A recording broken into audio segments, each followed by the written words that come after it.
भरत जी तो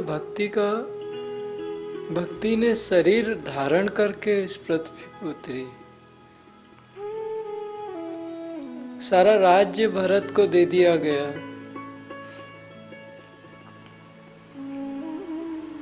राम जी ने आदेश दिया था, भरत राज्य स्वीकार करो, और भरत ने ऐसे राज्य को छोड़ा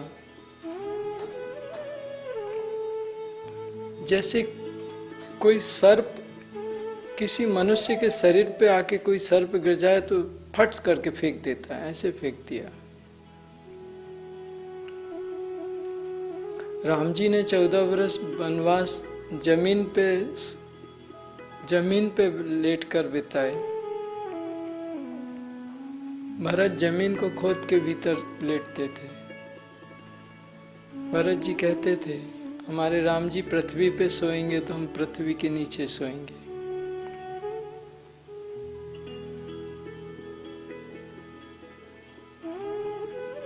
भरत भगवान कहते हैं, जो मेरा भक्त है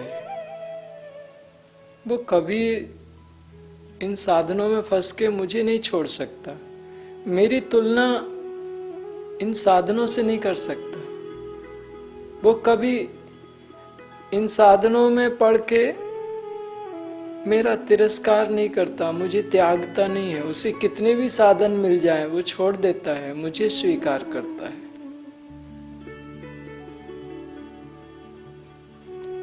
और जो मेरा सखा है, सखा साधना करते करते परमात्मा के साथ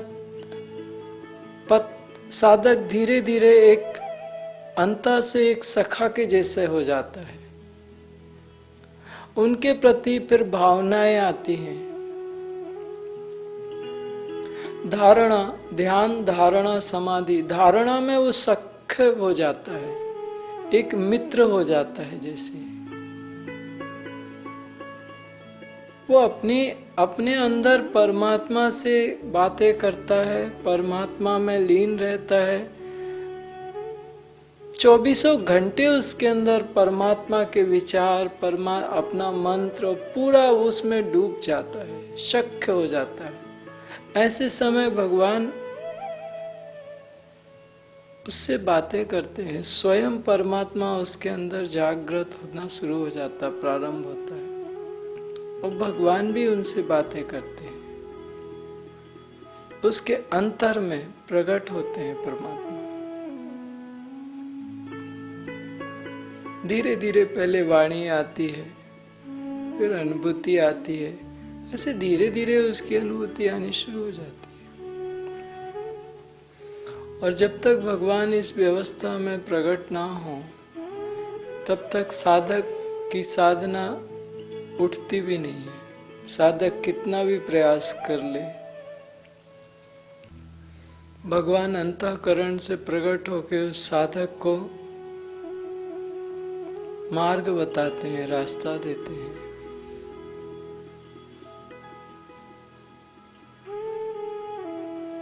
वही सख्य भाव है।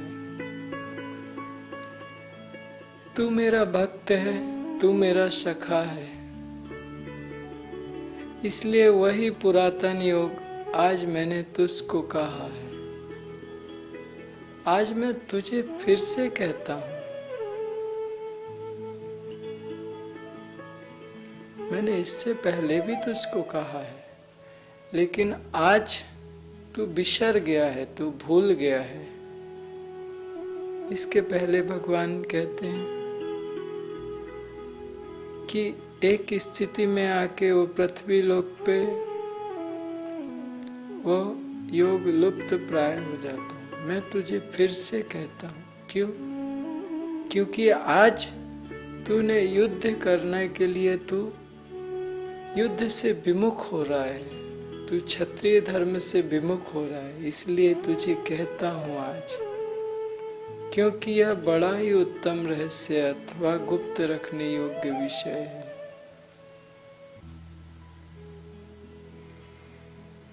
क्यों कहते हैं प्रभु?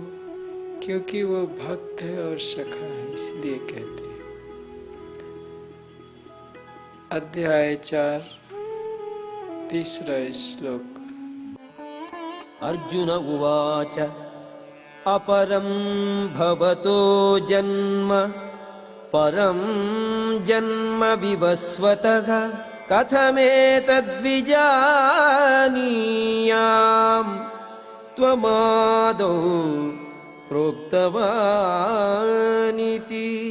अर्जुन बोला, आपका जन्म तो अवार्चीन अभी हाल का है और सूर्य का जन्म बहुत पुराना है, अर्थात कल्प के आदि में हो चुका है। तब मैं इस बात को कैसे समझूं कि आप ही ने कल्प के आदि में सूर्य से वह योग कहा था। अरे भगवान, आपका तो अभी जन्म हुआ है। अर्जुन कृष्ण को अपने जैसा समझता था। अर्जुन कहता है, अरे कृष्ण, आपका तो अभी जन्म हुआ है, आप तो हमारे रिश्तेदार ही हो ना। अभी तो जन्म हुआ है। सूर्य तो कब कितने सालों से, युगों से सूर्य उग रहा है। सूर्य ऐसा नहीं है कि अभी हुआ है। आपका जन्म अभी हुआ है, आपने सूर्य को कब कहा? सूर्य तो कितने सनातन से है, आपका तो अभी जन्म हुआ है।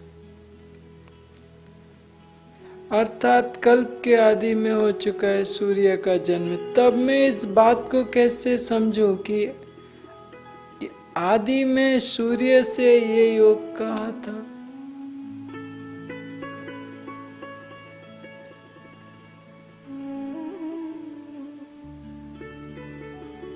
भगवान कृष्ण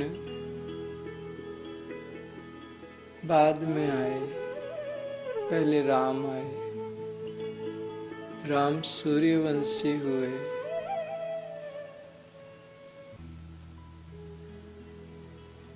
उसके बाद कृष्ण का अवतार हुआ। सीधी सी बात कही जाए तो एक है कि सबसे पहले पिंगला नाड़ी के कर्म नष्ट किए जाते हैं, सूर्य नाड़ी के कर्म नष्ट किए जाते हैं अग्नि से। जब पिंगला नाड़ी के कर्म नष्ट कर दिए जाते हैं, जो तो इच्छाएं भी, क्योंकि कर्मों के जो संस्कार हैं उन संस्कार 3 गुणों से बंधे होते हैं। किसी मनुष्य ने कोई कार्य किया, उससे तमोगुणी कर्म उसके शरीर में रख गया। अगर वो उसके अंदर सूक्ष्म शरीरों में तमोगुण रखा रहेगा तो वो बुद्धि में तमोगुण का कर्म आके जो इच्छाएं होंगी, आलस्य से भरा होगा, निद्रा से भरा होगा। जो कार्य नहीं करना चाहिए वो करेगा, जो कार्य करना चाहिए वो नहीं करेगा, लड़ाई झगड़ा करेगा, सब लोगों से उसका बैर होगा। ये सारे तमोगुण के कर्म, और उससे उसकी वैसी ही इच्छाएं होंगी ईडा में। वो अपने जीवन में जो क्रिएट करना चाहता है ईडा नाड़ी से, वैसी ही गुणों से जनित इच्छा होगी उसकी। क्योंकि तमोगुण बुद्धि में बैठा है तो इच्छा भी तमोगुणी ही होगी, इसमें कोई दो मत नहीं है। तो सबसे पहले कर्मों का नाश कर दिया जाए। पिंगला नाड़ी में, सूर्य नाड़ी में सूर्य से कहा, यहाँ पे सीधा सा है, सूर्य से कहा, सूर्य नाड़ी। इसके बाद में जब भगवान श्री राम जो सूर्यवंशी हुए, उन्होंने अग्नि के अहंकार को नष्ट कर दिया, रावण रूपी अग्नि के अहंकार को नष्ट किया।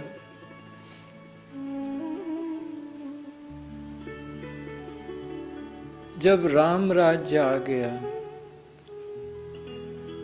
तब ईडा नाड़ी में प्रवेश, वही अग्नि शीतल होके ईडा नाड़ी में प्रवेश कर जाती है। अब कर्म जब जल के नष्ट हो गए और जो थोड़ी सी इच्छाएं बची हुई हैं, अभी पिंगलाई में तो काम हुआ है, अभी सुषुम्ना तो है, ईडा तो है, सब में तो कर्म भरे पड़े। तो मुख्य मुख्य जो कर्म होते हैं उनको नष्ट कर दिया। जितने अग्नि से जल गए उनको अग्नि से जला दिया। जो अग्नि से ना जल पाए, वहां पे चंद्र की 16 कलाओं के साथ कृष्ण अवतरित हुआ।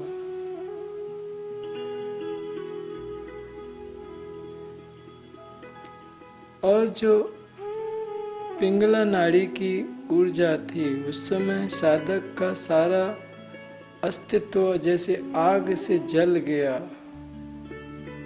स्किन रूखी हो गई, शरीर क्रश हो गया, एकदम दुबला पतला हो गया, सारे शरीर में जैसे आग लगी हुई है, मन पीड़ा से भरा हुआ है, क्योंकि उस अग्नि में सब कुछ दग्ध हो गया।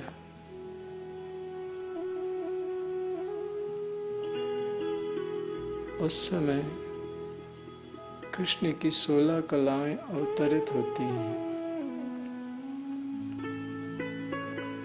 और ईडा नाड़ी में वो अग्नि प्रवेश कर जाती है और शीतल हो जाती है। अब उसकी शुद्धि करेगी, जैसे कोई माँ अपने बच्चे को पानी से धो धो के नहा रही हो, साफ कर रही हो।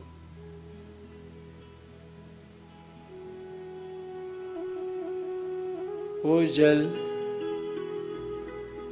उसको शुद्ध करता है। और जब ये दोनों नाड़ियां बैलेंस हो जाती हैं, पिंगला नाड़ी पुरुष तत्व प्रधान है और ईडा नाड़ी स्त्री तत्व प्रधान है। इन एंड इन की बैलेंसिंग हो जाती है, मेल और फीमेल की बैलेंसिंग हो जाती है, तो सुषुम्ना में संचार हो जाता है। अब सुषुम्ना नाड़ी जो कभी कभी सुषुम्ना में ऊर्जा चलती थी, 24 घंटे में कुछ चंद मिनट जो ऊर्जा सुषुम्ना में चलती थी, कभी कभार आती थी, अब लगातार सुषुम्ना में वो ऊर्जा चलती रहती है और वो मन अब प्राणों के साथ एकाकार होके बुद्धि की ओर भागने की प्रयास करता है। ऊपर ऊर्ध्व रेता भव की स्थिति को प्राप्त होना प्रारंभ होता है। यहाँ यही बात बोल रहे हैं कि आप तो जल तत्व से हो, आप तो चंद्रवंशी हो, सूर्यवंशी तो आपसे पहले हो गए, राम तो पहले आ गए, करोड़ों बरस पहले, आप तो अभी आए हो, आपने उनको कैसे ज्ञान दे दिया?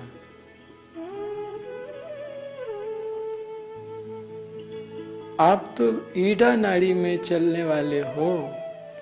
इससे पहले तो अग्नि का संहार हो गया, आपका कार्य तो बाद में आता है। आपने पहले कैसे ज्ञान दे दिया?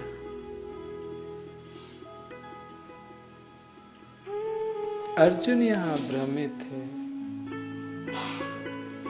अर्जुन भगवान में भेद देखता है। अर्जुन भगवान को अपने जैसा समझता है। अर्जुन में भगवान की व्यापकता का अनुभव अभी अर्जुन को नहीं है। अभी कृष्ण को वो सीमित समझता है। अध्याय 4 का 4था श्लोक। श्री भगवानुवाच बहूनि मे व्यतीतानि जन्मानि तव चार्जुन तान्यहं वेद सर्वाणि न त्वं वेत्थ परं तप। हे परम तप अर्जुन, मेरे और तेरे बहुत से जन्म हो चुके हैं, उन सबको तू नहीं जानता, किंतु मैं जानता हूँ।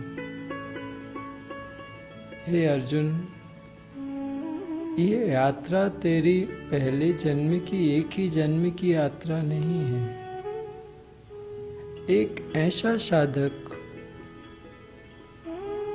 जो थोड़ी सी साधना करे, सद्गुरु मिल जाए, उसको मंत्र दे दे, युद्ध प्रारंभ हो जाए और वो क्षत्रिय श्रेणी तक आ जाए, पहले जन्म में इतनी यात्रा कौन कर पाता है? कृष्ण का साथ पाले। बहुत सारे लोग ऐसे ऐसे गुरु बनाते हैं कि जो सिर्फ गुरु जैसे दिखते हैं, गुरु होते नहीं हैं। उन्होंने उस स्थिति को प्राप्त नहीं किया, उस स्थिति पे गए नहीं। उनको खुद नहीं मालूम होता है कि वहां पे जाने की क्या व्यवस्थाएं हैं। जैसी जिसकी कॉन्शियसनेस लेवल होती है, वैसे वो अपने गुरु चूज करते हैं। उनके अपने गुरु वैसे वो छांट लेते हैं। कोई नर्सरी का बच्चा है तो उसके गुरु उसके स्टैंडर्ड के होंगे, वैसे होंगे। कोई हाई स्कूल का बच्चा है, उनके गुरु उसके हिसाब के होंगे। कोई कॉलेज का स्टूडेंट है, उसके गुरु उसके हिसाब के होंगे। जैसा छात्र होगा, जिस क्लास का छात्र होगा, उसका गुरु भी वैसा ही होगा। अर्जुन को लगता था कि ये उसका पहला जन्म है, उसने साधना कर ली और यहां तक आ गया। अर्जुन कितने जन्मों से साधना करता था, तब कहीं जाके कृष्ण का संग मिला, सद्गुरु का साथ मिला उसको।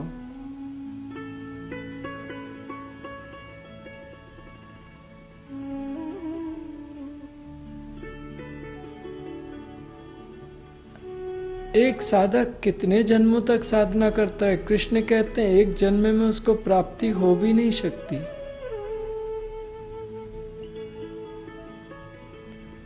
भगवान कृष्ण ने स्पष्ट कहा है, कोई साधक साधना करते करते उसकी साधना पूर्ण नहीं हो पाती, वो पूर्णता की स्थिति को प्राप्त नहीं हो पाता और शरीर छूट जाता है।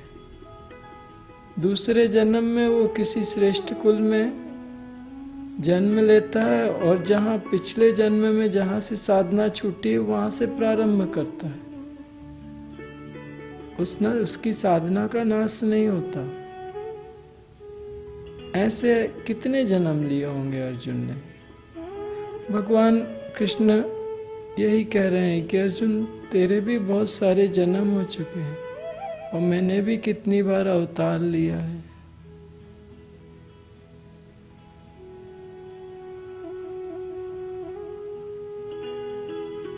तू नहीं जानता, इसलिए तू पूछता है। मैं जानता हूं।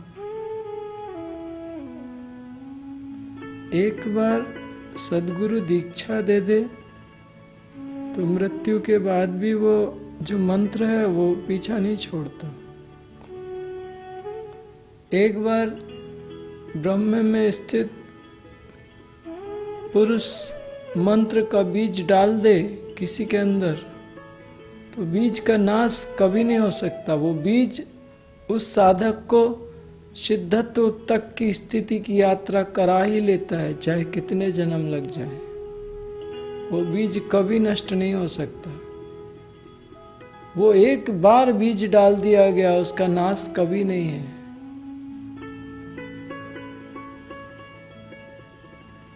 सिद्ध ने डाला हो तो कभी नाश नहीं होता उसका, वो स्थिति तक पहुंचा ही देता है। यही भगवान कहते हैं, तुझे याद नहीं तूने कितने जन्म लिए, तेरी कितनी लंबी यात्रा है, तू जानता नहीं, मैं जानता हूं। अध्याय 4 5वां श्लोक। अजोपि सं अव्ययात्मा भूतानां ईश्वरोऽपि सन् प्रकृतिं स्वाम् अधिष्ठाय संभवामि आत्ममायया। मैं अजन्मा और अविनाशी स्वरूप होते हुए भी तथा समस्त प्राणियों का ईश्वर होते हुए भी अपनी प्रकृति को अधीन करके अपनी योग माया से प्रकट होता हूँ। मैं अजन्मा और अविनाशी स्वरूप होते हुए भी मुझे जन्म लेने का कोई कारण नहीं है। मैं अजन्मा हूँ और मैं अविनाशी हूँ। जन्म कौन लेता है? जो प्रकृति के गुणों से बंधा होता है, जो कर्मों से बंधा होता है। कर्म बंधन के कारण जन्म होता है और मृत्यु होती है। तो भगवान कहते हैं, मैं अजन्मा और अविनाशी स्वरूप होते हुए भी, जिसकी विनाश नहीं है उसका जन्म कैसे, और जिसका जन्म है जन्म नहीं उसकी मृत्यु कैसे। भगवान कहते हैं, मैं अजन्मा हूं और अविनाशी हूं।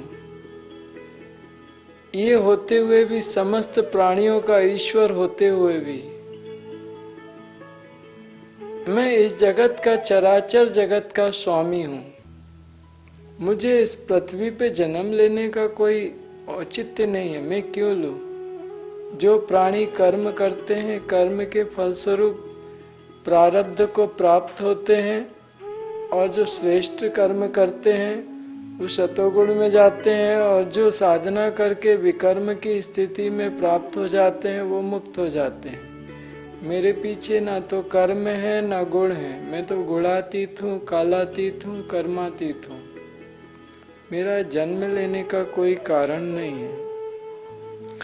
इतना सब होते हुए भी अपनी प्रकृति को अधीन करके, प्रकृति के गुणों में बंध के नहीं आता।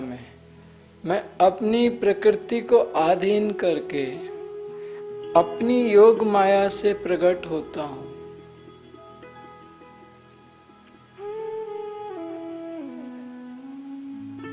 योग माया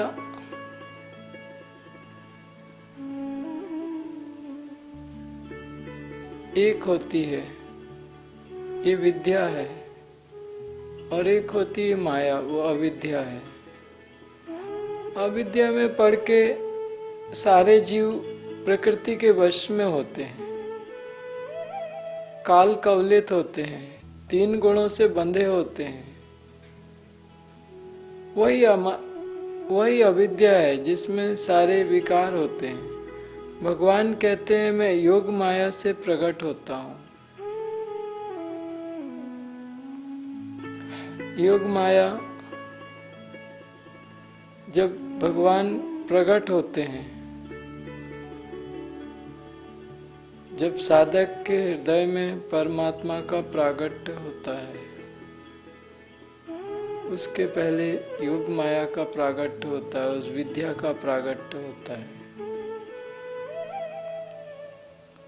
और वही विद्या हमारी यात्रा को और आगे बढ़ाती है।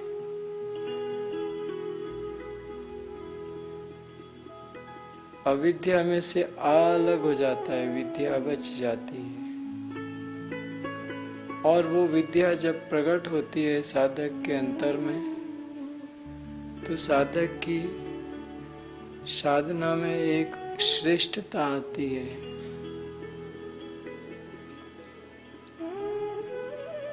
गहरी व्यवस्थाओं में साधक प्रवेश करता है।